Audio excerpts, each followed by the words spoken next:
Hey guys, welcome back. Nah guys, akhirnya ya tayang juga nih film yang udah kalian tunggu-tunggu. Film yang merupakan karya Zack Snyder bergenre zombie. Yap, apalagi kalau bukan Army of the Dead. Film yang mengisahkan wabah zombie yang baru aja melanda sebuah kota. Belum mendunia ya guys, masih bisa dibendung di satu kota. Nggak kayak film-film zombie lainnya yang udah mewabah ke seluruh pelosok dunia. Seperti biasa guys, yang belum subscribe monggo di subscribe. Yang udah, yuk langsung cus kita bahas part 1 alur cerita film keren ini. Di awal film kita ditunjukkan dengan konvoi militer yang pergi meninggalkan base. Iring-iringan konvoi militer ini membawa kargo barang yang sangat rahasia dan penting. Saking pentingnya, pasukan militer yang menjaga dan mengangkut tuh kargo pun tak tahu apa isinya. Mereka hanya menebak-nebak isinya, apakah barang antik, dokumen rahasia, atau bahkan alien. Nah, di lain tempat kita ditunjukkan kepada pasangan pasutri yang baru aja menikah di Las Vegas. Pasangan tersebut terlihat bahagia sekali akan pernikahannya. Saking bahagianya, sang laki tidak konsen dalam menyetir mobil. Di konvoi militer, sang supir juga tidak terlalu konsen menyetir truk karena dia sibuk ngobrol tebak-tebakan isi kargo sama rekannya. Ya, hasilnya udah dapat kita perkirakan ya guys. Kedua mobil tersebut tabrakan hebat dan langsung terbakar. Kargo kontainer terlempar keluar. Karena terlempar keluar, pintu untuk kargo terbuka lebar. Sang komandan langsung keluar dari mobil dan mengabarkan kondisi kecelakaan ke markas. Dan pertanyaan dari markas adalah gimana kondisi itu kargo. Sang komandan mengatakan kalau kargo telah terbuka. Mendengar ini, markas langsung mengatakan ke mereka untuk lari, tinggalkan kargo. Yang tidak bisa lari, tinggalin aja. Sang komandan bingung, emang apa isi kargo itu? Sehabis mendapat perintah tersebut, sang komandan meminta pasukannya untuk cabut. Tapi terlambat guys, isi kargo udah keluar dan mencabik-cabik anak buahnya. Sang komandan mencoba membantu tapi hasil nihil. Dia pun berhasil kabur bersama rekannya. Tapi apa daya, mereka berdua pun dapat dikejar tuh makhluk dan dirobek hingga roboh. Setelah itu tentara pada bangkit lagi ya guys dan menjadi semacam zombie. Kemudian kita ditunjukkan dengan pemandangan kota Las Vegas. Waduh, di adegan selanjutnya seperti yang telah kita duga, kota Las Vegas akhirnya diserang oleh para makhluk kejadian ini. Para polisi mencoba melawan tapi tak berhasil. Militer diturunkan untuk meredam tapi nggak berhasil. Pasukan elit diterjunkan dari pesawat tapi tetap aja nggak berhasil. Sampai akhirnya pesawat pembom digunakan untuk membumi hanguskan mereka, tapi tetap aja nggak berhasil. Hingga akhirnya pemerintah memutuskan untuk mengisolasi Las Vegas dengan menaruh kontainer di sekeliling kota. Karena kegagalan ini, akhirnya pemerintah memutuskan untuk mengebom Las Vegas dengan nuklir. Ya, ini emang cara terakhir yang bisa mereka pikirkan saat ini untuk menahan laju penularan. Di bagian lain, kita diperkenalkan dengan Scott Ward, seorang tentara bayaran yang kemarin telah menyelamatkan Manhunt dari terjangan zombie di Las Vegas. Scott yang lagi asik menjadi koki didatangi oleh Billy Tanaka, seorang pemilik kasino di Las Vegas. Si Tanaka menawarkan Scott pekerjaan, yaitu untuk mengambil uangnya yang ada di brankas kasino. Tuh uang sayang kalau hilang karena dibom nuklir. Apalagi jumlahnya lumayan fantastis, yaitu 200 juta dolar. Dan Scott akan dikasih 50 juta jika berhasil. Sebelum pergi, kepala keamanan Tanaka, yaitu Martin,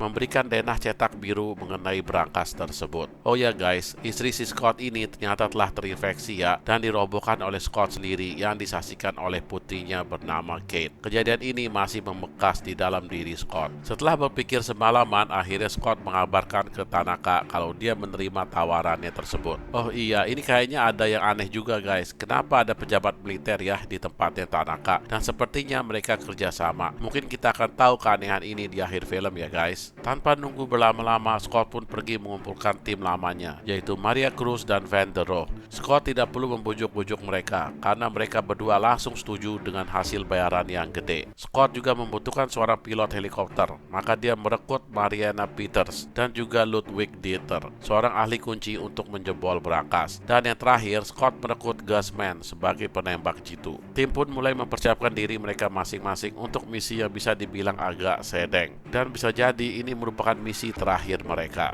Esok ya mereka berkumpul di sebuah hangar dan berjumpa dengan Tanaka. Di sana Tanaka menjelaskan cara keluar dari Las Vegas dan cara masuk ke kasinonya. Dia juga menunjukkan maket kasinonya kepada mereka. Tanaka menjelaskan rencana pengambilan uang tersebut di brankas. Dan cara dia menjelaskannya ini seolah-olah ini pekerjaan yang sangat mudah tinggal masuk dan keluar tanpa ada perlawanan yang berarti dari para zombie. Dan yang lucunya ternyata ada anggota tim yang belum tahu cara merobohkan zombie. Ya akhirnya dijelaskanlah oleh Scott. Martin pun mengatakan ke tim bahwa dia juga akan ikut mereka karena dia paling hafal dengan denah kasino. Nah, untuk masuk ke kota Las Vegas ini yang paling sulit guys, karena tuh kota udah dikarantina dan dijaga ketat oleh militer. Si Scott tahu jalan masuknya, yaitu melalui kemah pengungsian yang ada di pinggir kota. Untuk menuju kemah tersebut pun tidak mudah. Scott pun menghubungi putrinya Kate yang bekerja sebagai sukarelawan di kemah tersebut. Dia meminta bantuan Kate untuk bisa menerobos masuk ke dalam kota. Dengan koneksinya, Kate pun berhasil membantu ayahnya untuk masuk ke dalam kemah tanpa terdeteksi. Di dalam kemah, Kate memperkenalkan ayahnya dan tim kepada sesosok wanita bernama Coyote atau Lily. Si Lily ini adalah tentara yang kerjanya nyelundupin orang masuk ke dalam kota untuk mencuri uang-uang receh di dalam kasino Las Vegas. Jadi dengan bantuan Lily, mereka dapat menyelundup ke dalam kota. Nah, sebelum tim berangkat, tiba-tiba Kate baik lagi dan memukul Lily. Dia marah karena temannya bernama Greta telah diselundupin masuk oleh Lily ke dalam kota, dan hingga saat ini dia belum kembali. Kate marah dan bilang kalau Greta punya 2 orang anak. Karena tahu temannya di dalam kota, maka Kate ingin ikut bokapnya ke dalam. Ya tentu aja bokapnya tidak setuju dan melarang keras, tapi Kate tetap ngotot untuk ikut. Kalau tidak, dia akan pergi sendirian ke dalam nyari Greta. Ya apa daya guys, akhirnya bokapnya bolehin deh dengan berbagai catatan. Sebelum jalan, Lily menegaskan kalau dia butuh 1 orang lagi dalam tim, yaitu Bert, seorang petugas keamanan kemah. Si Bert ini orang yang suka membuli orang di kemah dengan statusnya sebagai petugas keamanan. Nah, kenapa ya si Lily ngajak dia? Setelah persiapan selesai, masuklah mereka semua ke dalam kota melalui pintu kontainer. Lily memandu mereka.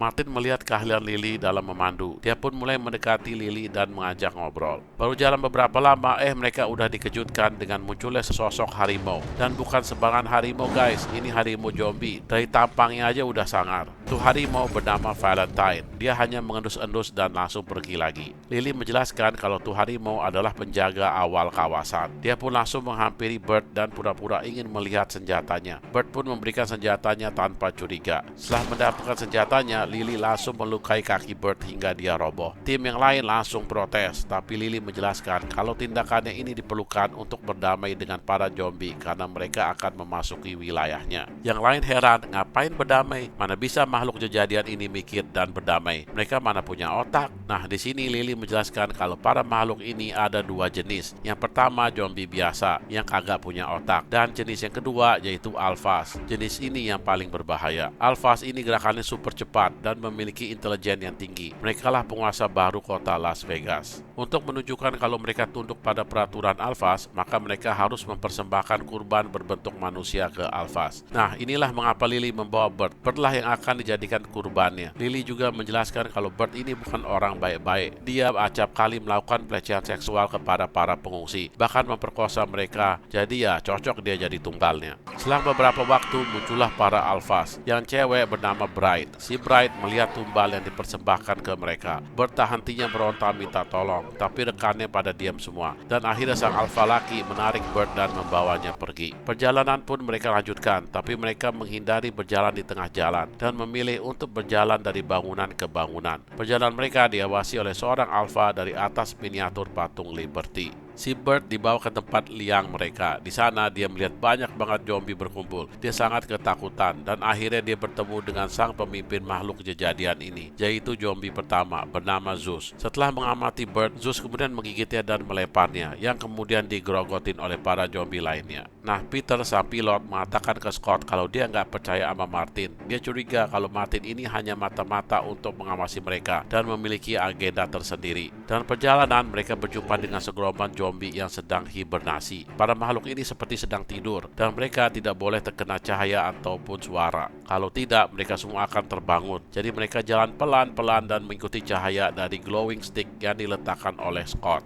Cummings ini benar-benar gak suka sama Martin. Jadi dia bilang kalau dia jalannya di belakang aja untuk mengawasi gerak-gerik dia. Mendengar pernyataan ini, Martin sebel dan membelokkan jalan Cummings dengan melempar glowing stick tadi ke jalan yang berbeda sama mereka. Cummings pun tersesat dan tanpa sengaja membangunkan beberapa zombie. Dengan takasnya dia berhasil merumpuhkan beberapa yang terbangun. Tapi naas, salah satu zombie yang roboh jatuh dan menimbulkan suara yang bising, membuat semuanya terbangun. Karena mereka sudah pada bangun, dia langsung deh Cummings menembak membabi buta. Si Kambing ini cukup lihai ya, dia berhasil merobohkan tuh makhluk satu demi satu dengan mudahnya. Sampai akhirnya dia tiba di pintu tempat tim mereka semua berada. Tapi Martin mengunci pintu tersebut. Kambing pun memikirkan cara lain, yaitu dengan lewat jendela. Tapi ya, dia sudah dikepung begitu banyak zombie dan sudah tidak bisa kabur lagi walaupun dia melawan dengan giginya. Guzman melihat ini dari kejauhan dan merasa sedih karena tidak dapat membantu. Dia hanya bisa menembak tangki gas yang ada di punggung Cummings dan meledakannya agar Cummings tak berubah menjadi seperti mereka. Yah, jahat benar emang si Martin ini. Oke lah guys, itulah akhir cerita dari part 1 Army of the Dead ini. Seru banget kan film dan aksinya. Dan untuk mengetahui kelanjutan dan akhir ceritanya, jangan lupa tonton part 2-nya hanya di Filosofi Film. Jangan lupa dukung terus Filosofi Film dengan klik subscribe, like, and share. Thank you for watching and see you on part 2.